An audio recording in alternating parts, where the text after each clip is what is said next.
Je m'appelle Karen Mitchell et d'aussi loin que je me souvienne, ma famille a toujours été au cœur de ma vie. J'ai grandi dans une petite ville de l'Ohio où je passais toujours mes dimanches avec mes cousins, mes oncles et mes grands-parents, réunis autour de longues tables bien garnies. Au fil des ans, chacun suivant des chemins différents, il est devenu plus difficile de préserver cette proximité, mais j'ai fait de mon mieux. J'étais particulièrement proche de ma sœur cadette, Rebecca, et de son fils unique, mon neveu, Ethan. Dès sa naissance, j'ai ressenti avec lui un lien qui dépassait la simple relation tante-neveu. Peut-être était-ce dû au fait que je n'avais jamais eu d'enfant, ou peut-être était-ce simplement dû à la façon dont il me regardait avec ses grands yeux confiants, comme si j'étais capable de déplacer des montagnes pour lui. Ethan avait toujours été un rêveur. Même petit garçon, il s'asseyait près de la fenêtre pendant les orages et imaginait des mondes où des chevaliers combattaient des dragons, ou bien il dessinait des fusées et jurait qu'il irait un jour dans l'espace. La vie n'avait cependant pas toujours été facile pour lui. Son père était parti très jeune et Rebecca a dû l'élever presque toute seule. Je prenais le relais dès que possible. Je le gardais, je l'emmenais à l'école ou j'allais au match de foot pour encourager les plus forts depuis les gradins. Avec le temps, Ethan a commencé à me confier des choses qu'il ne partageait pas toujours avec sa mère, ses espoirs, ses peurs et les petits souhaits qu'il portait au fond de son cœur. Un soir d'été, alors qu'il avait environ 12 ans, Ethan et moi étions assis dehors, sous ma véranda. Les cigales bourdonnaient au loin et l'odeur de l'herbe fraîchement coupée flottait dans l'air. Il s'appuya contre moi, un regard pensif dans les yeux.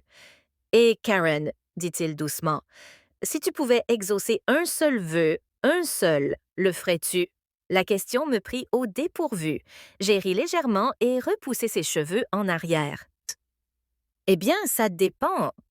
Quel est ton vœu? » Il hésita comme s'il craignait que je ne le rejette. Puis il dit « Je veux voir l'océan. J'ai vu des films et des photos, mais je n'y suis jamais allé. Je veux juste savoir ce que ça fait de se tenir sur le sable et d'entendre le bruit des vagues. » Maman dit qu'on ne peut pas se permettre un voyage en ce moment. Mais si j'avais un vœu, ce serait celui-là. Mon cœur se serrait.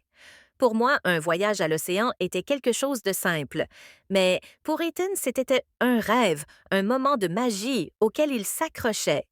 Je l'ai regardé et, sans réfléchir à deux fois, j'ai dit « Alors, on va le réaliser. Je te le promets. » Ce soir-là, j'ai commencé à planifier. Rebecca avait peu d'argent, mais j'avais économisé un peu pour les mauvais jours. J'ai décidé que ce jour était arrivé. J'ai cherché des villes côtières accessibles en voiture, cherchant un endroit pas trop bondé, mais offrant néanmoins cette vue imprenable sur l'océan dont Ethan rêvait. Finalement, j'ai trouvé une petite ville balnéaire en Caroline du Nord. C'était abordable, familial et semblait être l'évasion idéale. Quand j'ai parlé à Rebecca de mon projet, elle m'a regardé avec les larmes aux yeux. « Karen, tu n'es pas obligée de faire ça. C'est beaucoup et tu as déjà tant fait pour nous. » Je lui ai serré la main. « C'est mon neveu, Becky. Et parfois, les enfants ont besoin de plus que de la nourriture et des vêtements. Ils ont besoin de souvenirs, de quelque chose à quoi se raccrocher quand la vie devient difficile. Laisse-moi faire ça pour lui. » Elle acquiesça. Et quelques semaines plus tard, Ethan et moi remplissions la voiture de collations, de serviettes de plage et d'une excitation telle qu'elle aurait pu nous donner de l'énergie pour tout le voyage.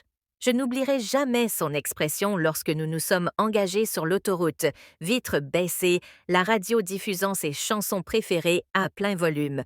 Pour une fois, son rire n'était pas gâché. Le trajet était long, mais nous l'avons rempli de jeux loufoques, d'histoires et de rêves. Ethan posait 1000 questions sur l'océan, la sensation qu'il y aurait dans l'eau, la facilité avec laquelle on trouve les coquillages et la façon dont les crabes se déplacent sur le côté, comme le montrent les dessins animés.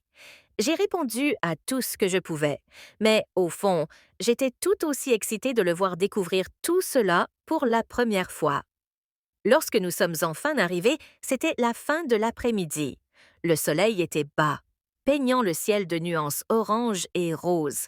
L'air salé s'engouffrait dans la voiture. Je l'ai guidé doucement, doucement, lui montrant qu'il était normal de ressentir, d'avoir confiance.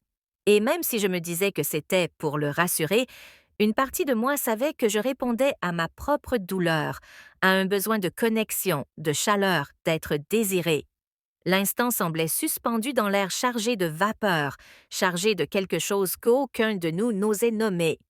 Une fois terminé, le silence était assourdissant, plus bruyant que le bruit du robinet quelques instants plus tôt.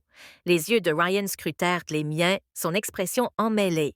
Soulagement, confusion et autre chose que je ne voulais pas définir. Merci, dit-il doucement. Je pensais que personne ne comprendrait. J'ai forcé un petit sourire, masquant la culpabilité qui m'envahissait déjà. Tu n'es pas seul. Je suis toujours là si tu as besoin de parler. Puis j'ai quitté la pièce, le cœur à toute vitesse, l'esprit noyé dans ce qui venait de se passer. Cette nuit-là, je n'ai pas dormi, je restais allongée, les yeux rivés au plafond, les ombres se déplaçant lentement dans l'obscurité, attendant que j'avoue la vérité.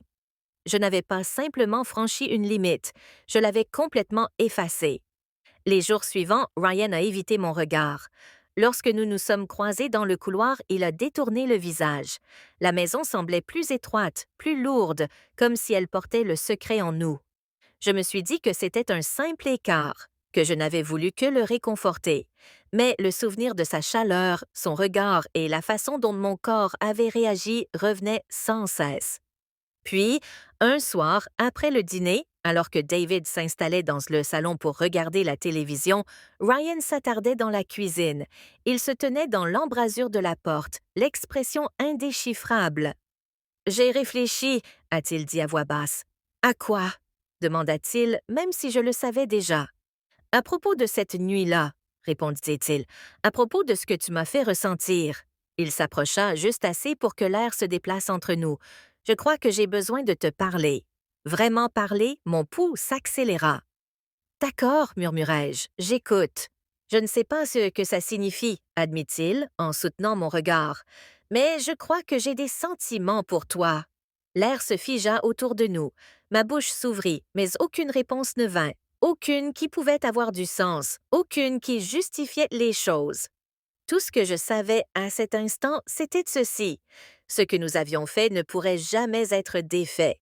Et quoi qu'il arrive ensuite, nous étions déjà trop loin. Ce soir-là, bien après que le silence soit revenu dans la maison, je m'assis à la table de la cuisine, une tasse de thé froid intacte devant moi.